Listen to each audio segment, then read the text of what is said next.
قصوں میں سے بہترین قصہ سنا رہے ہیں۔ زندگی کے تمام مراحل میں سے یوسف علیہ السلام کو میرے اللہ نے گزارا ہے۔ کیا وہ حسن و جمال ہوگا جو میرا اللہ خود بیان کرتا ہے کہ یوسف کو میں نے آدھا حسن، پوری کائنات کے حسن کو اگر تقسیم کیا جائے تو آدھا حسن یوسف علیہ السلام کو دیا تھا۔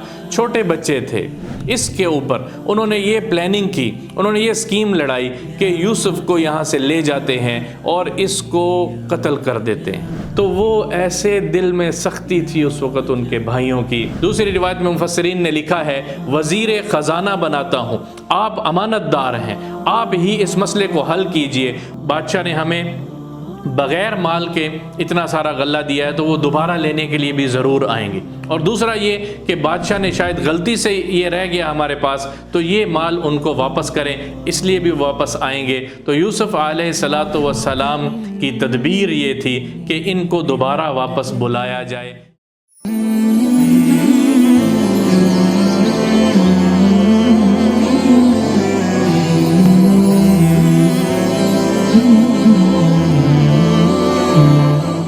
اور یہاں والد نے کیا کہا؟ پھر صبر کیا اور صبر کرتے ہوئے کوئی الزام نہیں لگایا، کچھ نہیں کہا، یہی کہا کہ اچھا میرے پیارے بیٹو مل کے ڈھونڈو یوسف کو اور اس کے بھائی بنیامین کو، اللہ دونوں کو ملا دے گا اور اللہ زیادہ بہتر جانتا ہے کہ جو ہمارے لیے بہتر ہے وہ وہی ہمارے لیے کرتا ہے۔ کس قدر صبر، پہاڑ جیسا صبر، جو زبان سے آہ نہیں نکل رہی، زبان سے کوئی بات نہیں نکل رہی۔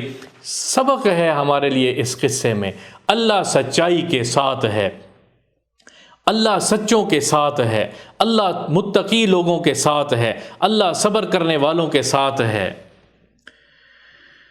اب پھر جب دوبارہ غلہ ختم ہوا، تیسری مرتبہ جب غلہ ختم ہوا تو یہ اپنی مدت، کتنی مدت گزری اس کا کوئی پتہ نہیں۔ بنیامین وہاں تھا یوسف علیہ السلام کے پاس۔ اس مرتبہ جب بھائی وہاں پہنچے ہیں تو یوسف علیہ السلام نے ان کو یہ بتانے کا ارادہ کیا ہوا تھا۔ جب بھائی پہنچے ہیں تو یوسف علیہ السلام نے ان کو کہا کہ اچھا یہ بتاؤ هل علمتم ما فعلتم بيوسف وأخيه إذ أنتم جاهلون، اچھا یہ بتاؤ کہ پتہ ہے تمہیں کہ تم نے یوسف کے ساتھ اور اس کے بھائی کے ساتھ جو کچھ کیا تھا جب تم لوگ جہالت میں تھے، جب تم لوگ نہیں جانتے تھے۔ مطلب اس کا اللہ نے ایسے بیان کیا ہے کہ یوسف علیہ السلام نے اپنی ساری قربانی کو یہاں پر اپنے بھائیوں کے سامنے بہت ہلکا کر کے بیان کیا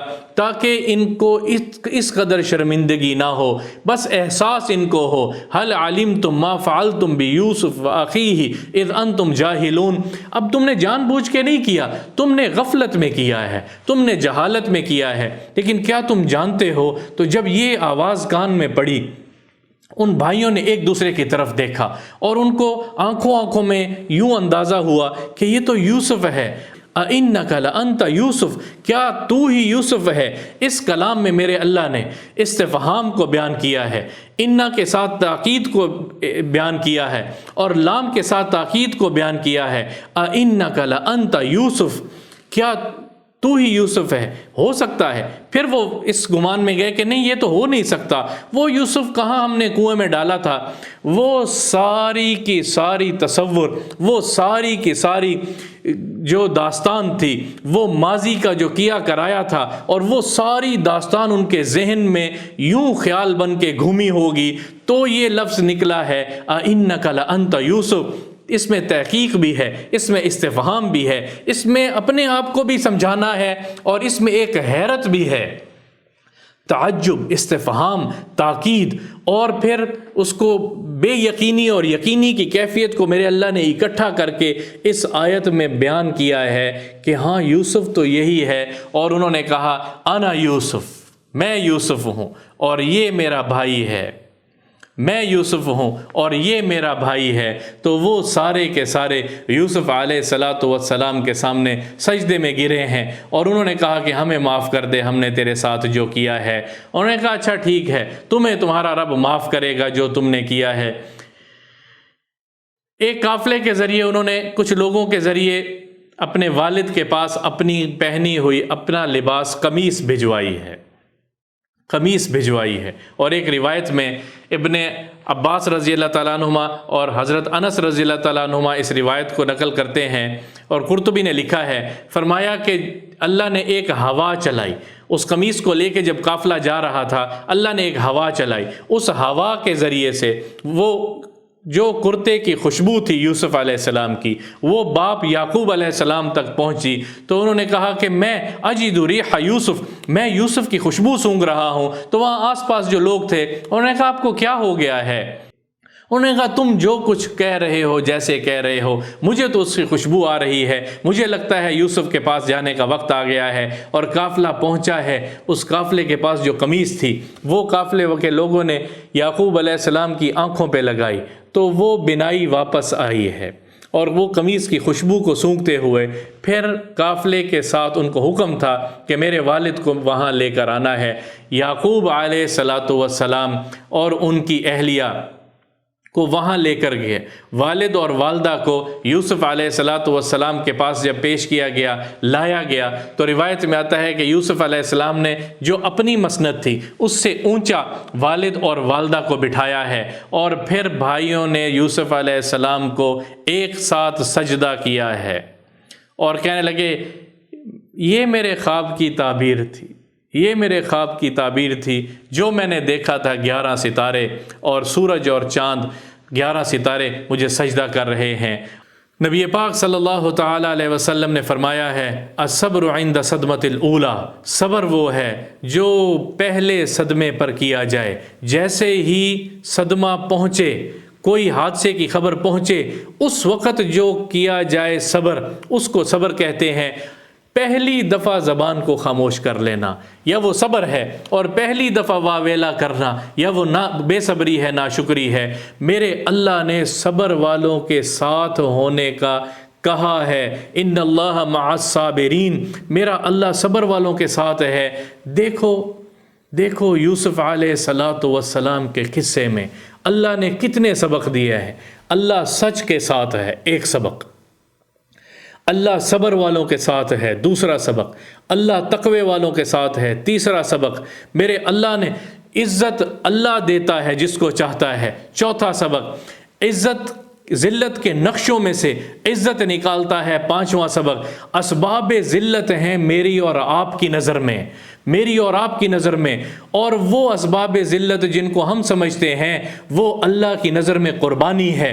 جو اللہ کے لیے قربانی دیتا چلا جاتا ہے اللہ اس کو اٹھاتا ہے، اللہ اس کی قربانی کے بدلے میں اس کو سب کچھ دیتا ہے۔ میرے نبی پاک صلی اللہ تعالی علیہ وسلم نے فرمایا کہ جو اللہ کی خاطر جھک جائے گا اللہ سے آ کے اپنی عزت لے لے، اللہ اس کی عزت اس کو لوٹا کے دے گا۔ من تواضع للہ رفعہ اللہ، جو اللہ کے سامنے اللہ کے لیے تواضع کرتا ہے اللہ اس کو اٹھا کے دکھاتا ہے۔ تو میرے بھائیوں دیکھیں کہاں سے یوسف علیہ السلام کو بھائیوں نے قتل کا منصوبہ بنایا، کنویں میں ڈالا گیا، بچپن چھوٹا معصوم بچہ، پھر قافلے والوں نے نکال کے بیچا، بازاروں میں بیچا گیا، انسان کو بازاروں میں، انسان نہیں بلکہ اس وقت کے افضل انسان کو اور خوبصورت اور اجمل شخص کو اور نبی اللہ کے رسول کو بیچا جا رہا ہے۔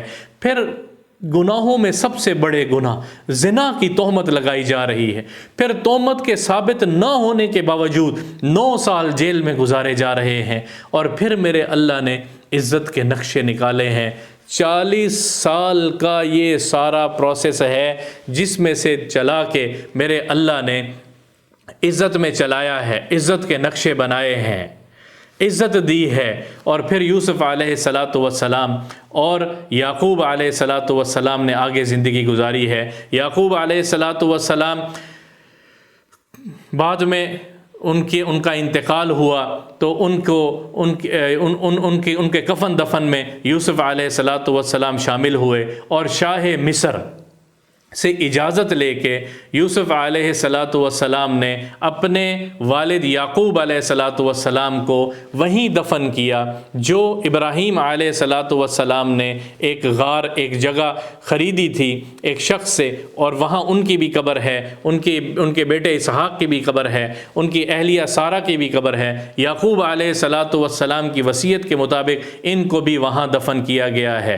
اور پھر یوسف علیہ الصلاۃ والسلام نے اپنی زندگی گزاری ہے 110 سال کی برس میں پہنچ کے یوسف علیہ السلام کا وصال ہوا ہے، اور یوسف علیہ الصلاۃ والسلام کو اولاً مصر میں دفن کیا گیا، اسی جگہ دفن کیا گیا، لیکن انہوں نے وفات سے کچھ دیر پہلے یہ وصیت کی تھی کہ جب کچھ لوگ یہاں سے، ایک زمانہ آئے گا کچھ لوگ مصر سے جب یہاں سے نکلیں گے تو مجھے ان کے ساتھ یہاں سے میری میت کو، میری جسم کو ان کے ساتھ یہاں سے نکال لیا جائے اور پھر وہاں جائیں، جہاں وہ جائیں وہاں مجھے دفن کیا جائے۔ تو موسیٰ علیہ الصلاۃ والسلام بنی اسرائیل کو جب مصر سے نکالا گیا تو یہ اس کی طرف اشارہ تھا۔ تو موسیٰ علیہ الصلاۃ والسلام نے اللہ کے حکم سے یوسف علیہ السلام کے جسم کو یہاں سے نکالا، تابوت میں بند کیا اور وہاں سے نکال کے اور پھر وہیں دفن کیا، ایک روایت کے مطابق جہاں ان کے آباء و اجداد